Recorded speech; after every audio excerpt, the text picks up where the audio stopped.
Ven Espíritu Santo, inflama nuestros corazones en las ansias redentoras del corazón de Cristo, para que ofrezcamos de veras nuestras personas y obras en unión con Él por la redención del mundo. Señor mío y Dios mío Jesucristo, por el corazón inmaculado de María me consagro a tu corazón. Y me ofrezco contigo al Padre en tu santo sacrificio del altar, con mi oración y mi trabajo, sufrimientos y alegrías de hoy, en reparación de nuestros pecados y para que venga a nosotros tu reino. Te pido en especial por el Papa y sus intenciones, por nuestro obispo y sus intenciones, por nuestro párroco y sus intenciones. Oh Señora mía, oh Madre mía, yo me ofrezco del todo a ti. En plena mi filial afecto te consagro en este día mis ojos, mis oídos, mi lengua y mi corazón. En una palabra, todo mi ser, ya que soy todo tuyo, oh Madre de bondad. Guárdame y defiéndeme como cosa y posesión tuya. Amén. Nuestra Señora de los Apóstoles ruega por nosotros. Vamos a contemplar este Evangelio que la Iglesia nos propone para este día, un día precioso porque empezamos ya el tiempo ordinario, el tiempo litúrgico ordinario, que es el tiempo en el que en lo cotidiano vamos contemplando la palabra de Dios, vamos desgranando esa cercanía de Dios que nos ha hablado en su palabra y nos metemos con una fiesta muy especial que es Santa María, Madre de la Iglesia, muy reciente la fiesta, pero que me parece precioso, justo después de Pentecostés, celebrar a nuestra Madre, que nos engendra a la vida nueva en la Iglesia, ¿no? Y bueno, pues ella es la que se deja llenar por el Espíritu, cubrir con su sombra. Por ella nos viene el nacimiento de Jesús. Ella sostiene al pie de la cruz. Ella anima en la ascensión y continúa diciendo su sí en Pentecostés. Y con ese sí se hace madre de la Iglesia, ¿no? de la humanidad nueva que nace, ¿no? Bueno, pues de su mano vamos a contemplar el Evangelio, pidiéndole al Señor que pues vivamos en él, ¿no? Viendo la muchedumbre, subió al monte, se sentó y sus discípulos se le acercaron. Y tomando la palabra les enseñaba diciendo: Bienaventurados los pobres de espíritu, porque de ellos es el reino de los cielos. Bienaventurados los mansos, porque ellos poseerán en herencia la tierra. Bienaventurados los que lloran, porque ellos serán consolados. Bienaventurados los que tienen hambre y sed de la justicia, porque ellos serán saciados. Bienaventurados los misericordiosos, porque ellos alcanzarán misericordia. Bienaventurados los limpios de corazón, porque ellos verán a Dios. Bienaventurados los que trabajan por la paz, porque ellos serán llamados hijos de Dios. Bienaventurados los perseguidos por causa de la justicia, porque de ellos es el reino de los cielos. Bienaventurados seréis cuando os injurien y os persigan y digan con mentira toda clase de mal contra vosotros por mi causa. Alegraos y regocijaos, porque vuestra recompensa será grande en los cielos, pues de la misma manera persiguieron a los profetas anteriores a vosotros. Es un regalo.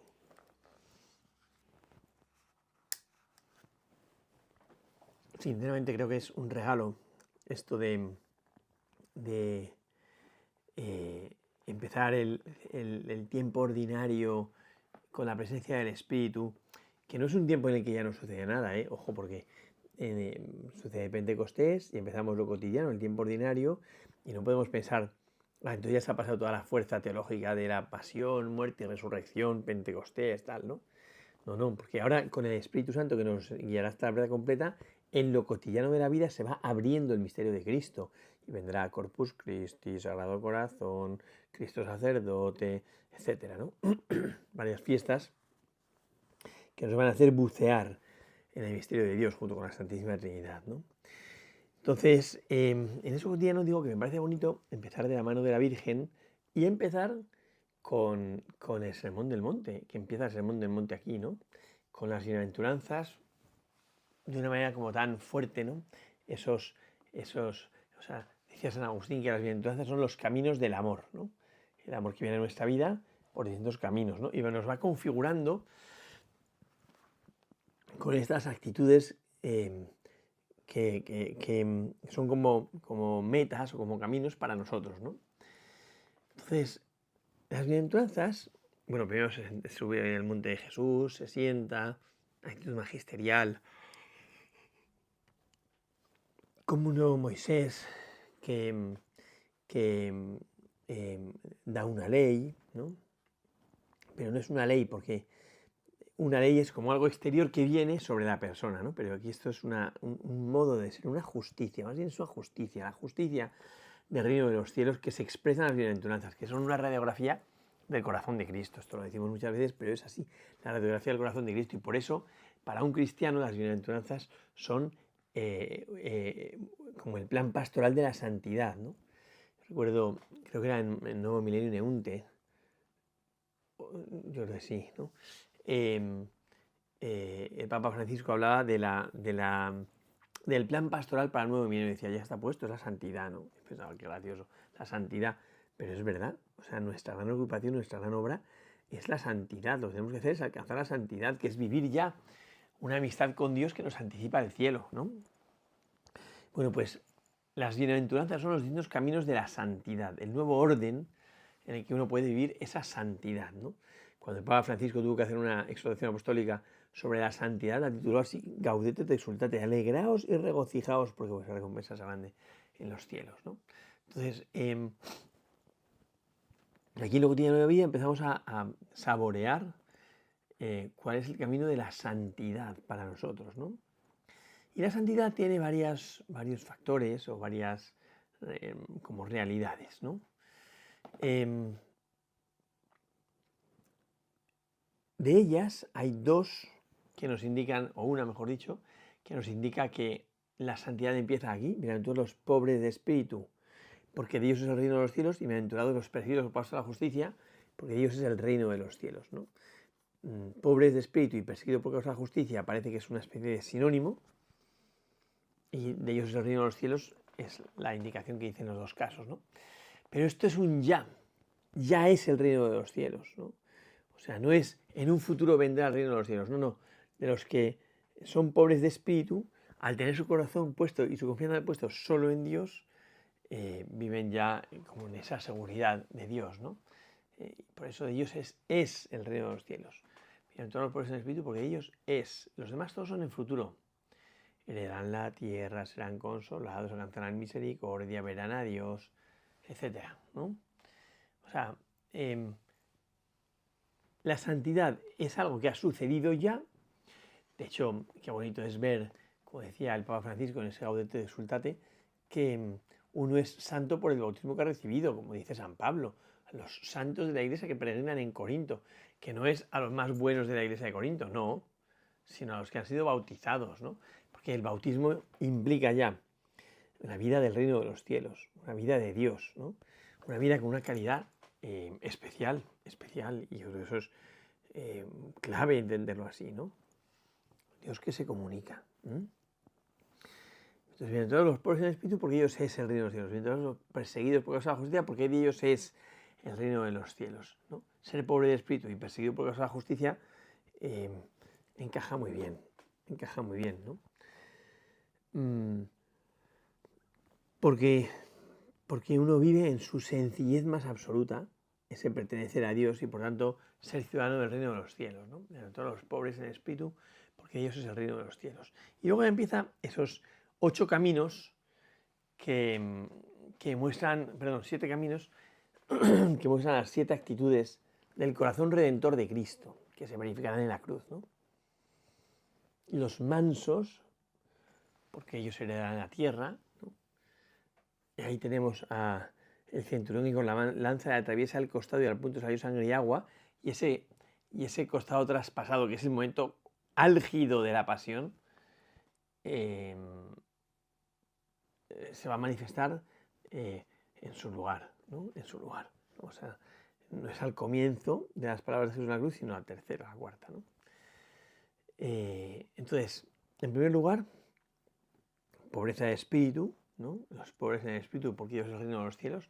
O sea, no pensar que soy la octava maravilla, dejarme llevar por la soberbia, etcétera. No, los pobres en el espíritu, porque Dios es el reino de los cielos, ¿no? Que es un paralelo de los perseguidos por causa de la justicia, por causa de este ordenamiento del reino de Dios, donde lo central ahora es precisamente esos caminos del amor. En segundo lugar, bienaventurados los que lloran, porque ellos serán consolados, ¿no? Claro, el consuelo definitivo es Cristo. Cuando muere Lázaro, Marta y María están en casa desconsoladas.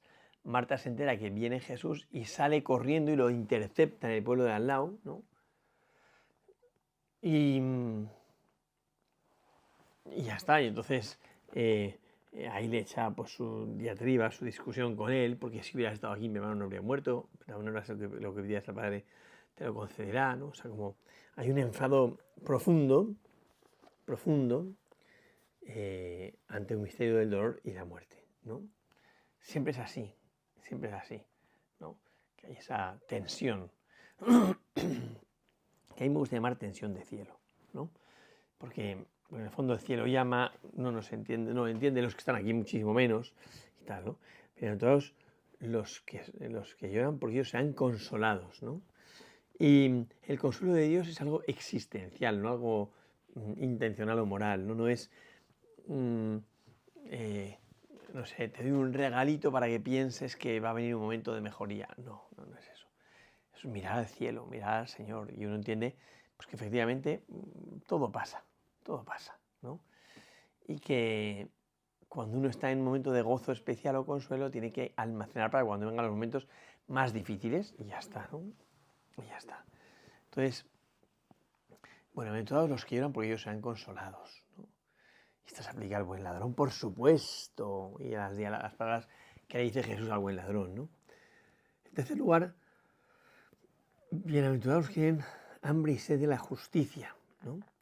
¿De qué tengo hambre y sed yo? Yo hacia dónde vivo, ¿qué busco? ¿Qué busco? Esa es la gran clave, ¿no? Busco al Señor, busco a Dios. Dios es el centro de mi vida, ¿no?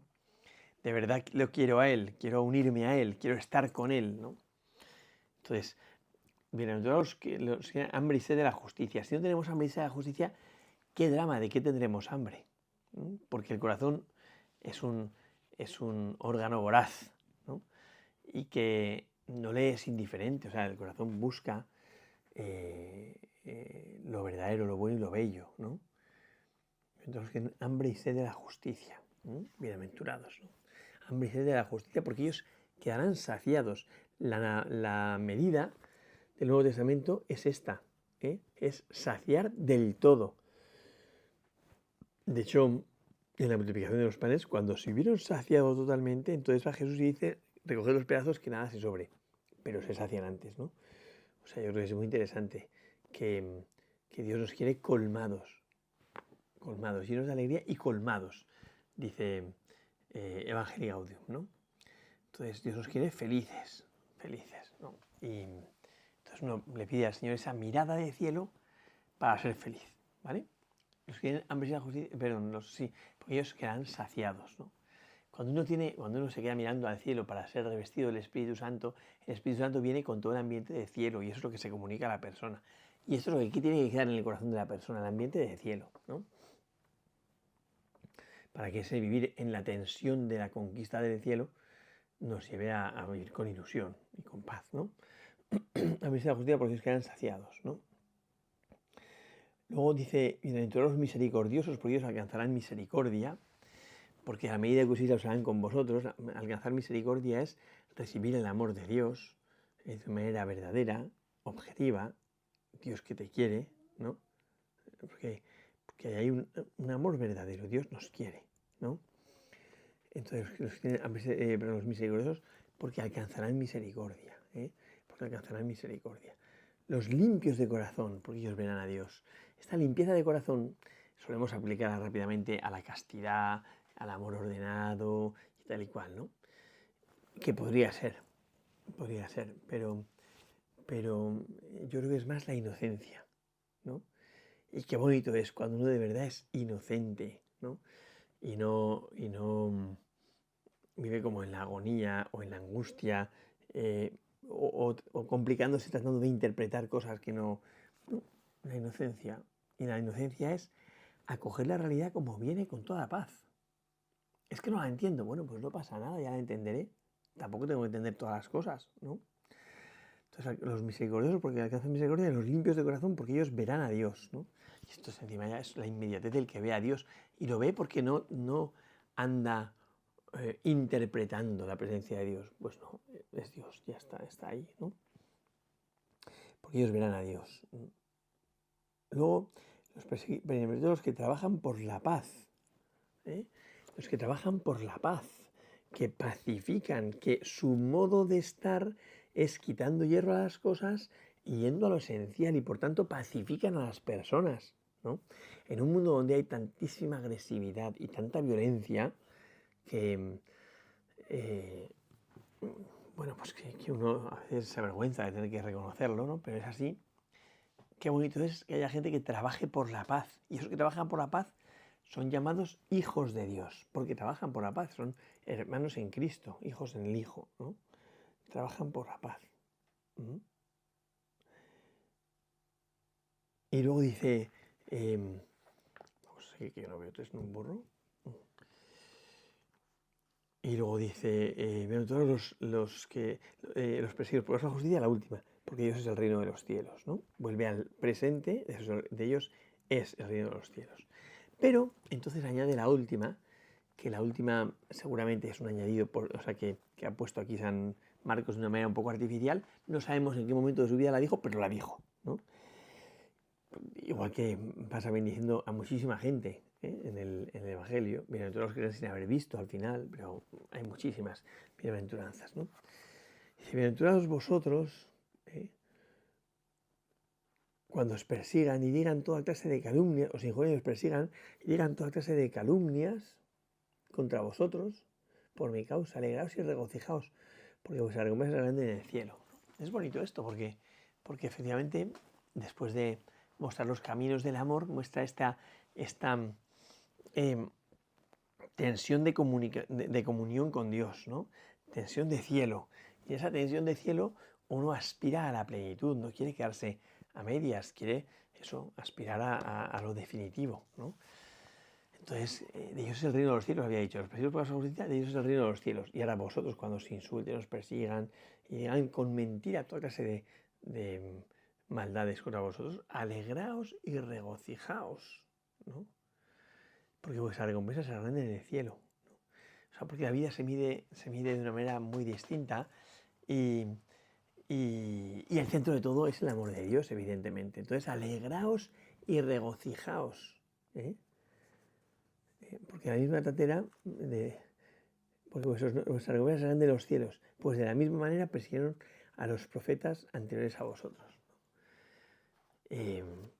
Bueno, y eso nos coloca en el seguimiento del Señor, ¿no? Y apoyados en esto, ya podemos lanzarnos a contemplar la vida de Cristo desde esta sencillez del corazón, ¿no? Esta radiografía del corazón de Cristo hay que hacerla ante el Calvario, ¿no? Ante el Sagrario, ¿no? Y contemplando el crucificado. Porque ahí se ve efectivamente hasta dónde ha llegado la medida de ese amor que se declara. Las bienaventuranzas es una declaración del amor. Ahora hay que hacerlo verdad, ¿no? Entonces, se verá si los perseguidos por causa de la justicia viven así, si los que buscan a Dios viven de la misma manera, ¿no? O sea, en el fondo es un reconocer el camino realista, los caminos realistas del amor. Y, o sea, que iba a decir que todos tengan que vivir lo mismo y tal. No, yo creo que no. Yo creo que cada uno aterriza esta devoción del corazón de Cristo como la devoción esencial en mi propia realidad, en mi propia vida. Y ahí veré cómo me invita el Señor a vivir, qué me invita el Señor a hacer, ¿no? Dónde me invita mi Señor a darme, ¿no? Porque es fundamental que aprendamos a amar locamente al Señor, ¿eh? Sin miedo a equivocarnos, porque uno ama locamente, ya está. Bueno, vamos a pedirle al Señor que en este tiempo ordinario, de la mano de María, Madre de la Iglesia, pues que de verdad vayamos ordenando nuestra vida y poniendo a Jesús en el centro, para que podamos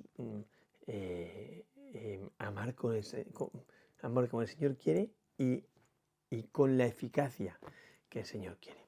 Gloria al Padre, al Hijo y al Espíritu Santo, como era en el principio, ahora y siempre, por los siglos de los siglos. Amén.